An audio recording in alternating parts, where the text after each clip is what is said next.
Semua hawa nafsu kalau diperturutkan binasa. Makan. Dalam Islam boleh makan? Boleh. Tapi ada yang boleh dimakan, ada yang tak boleh dimakan. Jangan semua yang kaki 4 dimakan. Jangan semua yang merayap pun dimakan. Kereta api pun dimakan. Ada yang boleh dimakan, ada yang tidak. Ada yang halal, ada yang haram. Maka Ustadz, kalau memang Allah itu maha baik, kenapa diciptakannya anjing? Kenapa diciptakannya babi? Itu untuk menguji kita ikut Allah atau tidak. Kalau memang Allah itu baik, kenapa diciptakannya setan? Allah menguji kita, apakah kita ini memperturutkan hawa nafsu atau tidak. Masalah makan, kulu, makanlah min thayyibat, makanlah yang baik-baik saja. Minumlah yang baik. Boleh minum tua? Tak boleh. Boleh minum aren? Boleh. Kenapa? Ini memilah dan memilih. Nikah, silakanlah nikah. Yang dinikahi yang baik-baik saja. At-thayyibuna lit-thayyibat, memperturutkan hawa nafsu. Itulah mengapa kita disuruh mengenal hawa nafsu. Macam mana cara mengenal hawa nafsu? Disuruh berpuasa besok hari Senin. Siapa yang puasa besok hari Senin, mengkodok puasanya yang tinggal kemarin Ramadan. Sekarang sudah masuk bulan Rajab. Ramadan kemarin belum diganti. Ini sudah mau masuk Ramadan lagi, Rajab Syaban. Gantinya hari Senin, dapat 3. Kodok dapat, puasa Senin dapat, puasa Rajab dapat. Tapi niatnya cuma satu saja. Niatnya puasa kodok. Ibu-ibu yang tinggal kemarin 7 hari, kodok. Selalu saya Ustadz Somad nih kalau ceramah yang diingatkannya puasa ibu-ibu aja. Ibu memang tinggal 7, rupanya lakinya 17 hari tinggal. Faman kana minkum maridhan, siapa yang kemarin sakit, au ala safarin, musafir, fa iddatum min ayyamin ukhar, diganti di hari yang lain. Itulah yang kemarin musafir. Ustadz kemarin ada musafir? Ada. Berapa jarak musafirnya? Jarak qashar sholat 89 km. Dari Air Joman ke Medan itu 180 km. Kalau tak percaya hitung sendiri. Bisa qashar? Bisa, lewat 89 km. Asal bisa qashar, boleh tak puasa. Sampai di kereta api, makannya sate, dimakannya kerang, dimakannya udang. Datang orang, kau Islam, kenapa kau tak puasa? Faman kana minkum maridhan aw ala safarin fa iddatum min ayyamin ukhra. Ada bapak-bapak, badannya tegap berotot, kumis melintang. Berbisik bertanya ke saya, Ustaz, apa hukumnya tak puasa? Kenapa bapak tak puasa? Badan bapak sehat. Buah pinggangku udah dicabut dokter 1. Tak bisa aku tak puasa Pak Ustadz, tak boleh kerja berat, tak boleh tak masuk energi ke badan, aku mesti puasa. Maka kalau bapak tak bisa puasa, diganti di hari yang lain. Tapi di hari yang lain saya tak bisa puasa Pak Ustadz. Ramadan tak bisa, Syawal tak bisa, Zulqa'dah tak bisa, sampai mati tak bisa. Maka dibayarkan fidyah. Apa pula fitrah? Dibayarkan fidyah. 1 hari porsi makan 3 kali. Makan pagi, makan siang, makan malam. Lontong pagi 10, makan siang 15, makan malam 15, 10, 40. Jangan hitung-hitung sama Allah, hitung juga lah cendolnya, cuci mulutnya, buahnya, paketkan 50. Berarti yang tak bisa puasa sebulan, berarti 50, 500, 1,5 juta.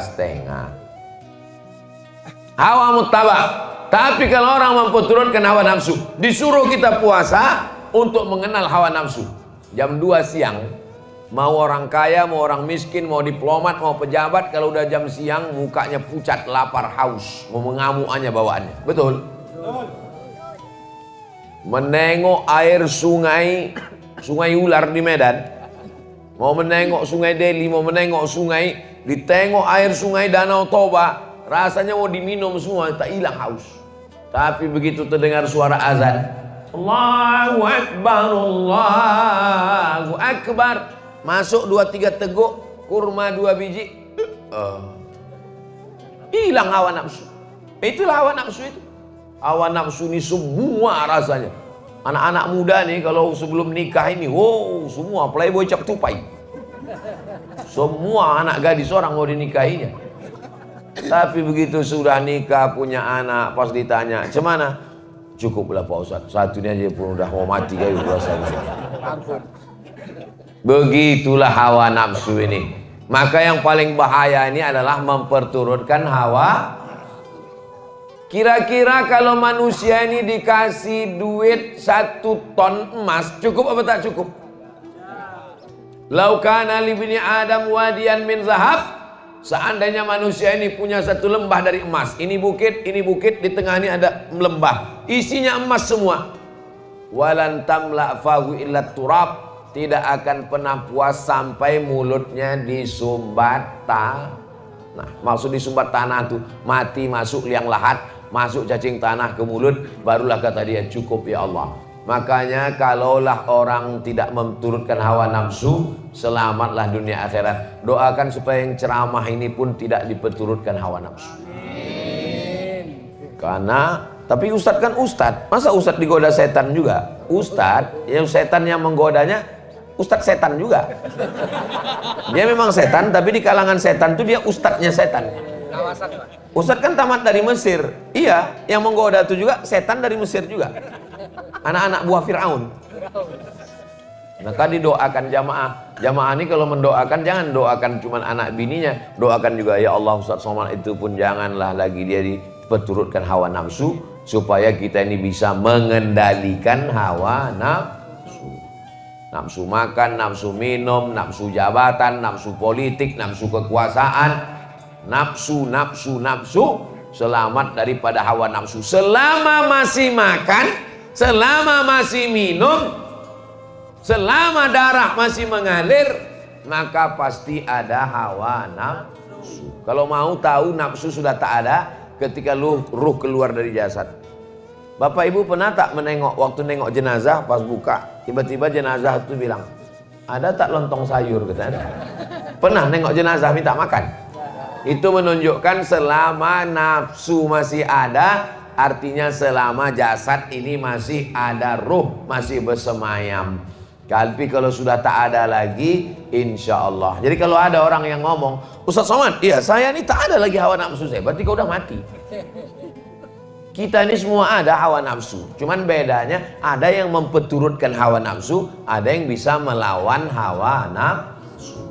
Usahakan kalau pengajian subuh itu berhentinya masuk waktu maghrib.